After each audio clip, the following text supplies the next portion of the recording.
Барша қазақстандықтар, көріңіздер, сақ болыңыздар. Сәлеметсіз бе, қымбат көрермен, арнамызға қош келдіңіз.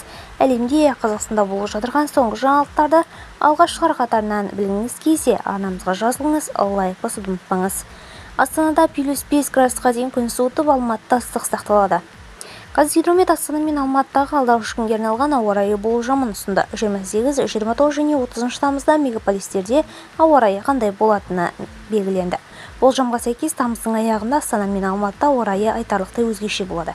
Елордада күн одан суытады деп күтіледі, ал Алматыда жазғы жылы ауа райы сақталады.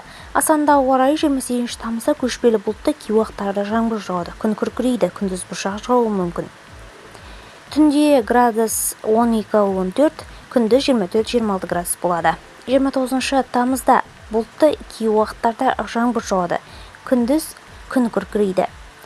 Ауа температурасы түнде +8-10, күндіз +19-21 градус. 30 тамызда көшпелі бұлтты, кей уақыттарда жаңбыр жауады, күндіз күн күркірейді.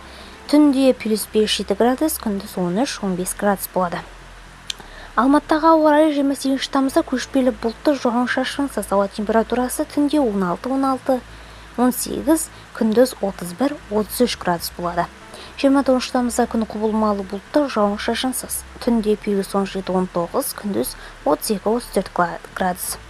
30 тамызда құбылмалы бұлтты, жауын-шашынсыз ауа райы күтілуде. Ауа температурасы түнде +17-19, күндіз 31-33 градус болады. Қазақстанда күн күрт суытады. Бұған дейін синоптиктер Қазақстанда алдағы күндері ауа райы күрт өзгертетінін мәлімдеген еді. Елдің басым бөлігінде найзағай ойнап, жаңбыр жауады, кей жерлерде қатты жауын-шашын, бұршақ жауып, күн суытуы мүмкін. Видеомыз тез кеңінен таралу үшін лайк басыңыз, жақындарыңызға таратуды ұмытпаңыз.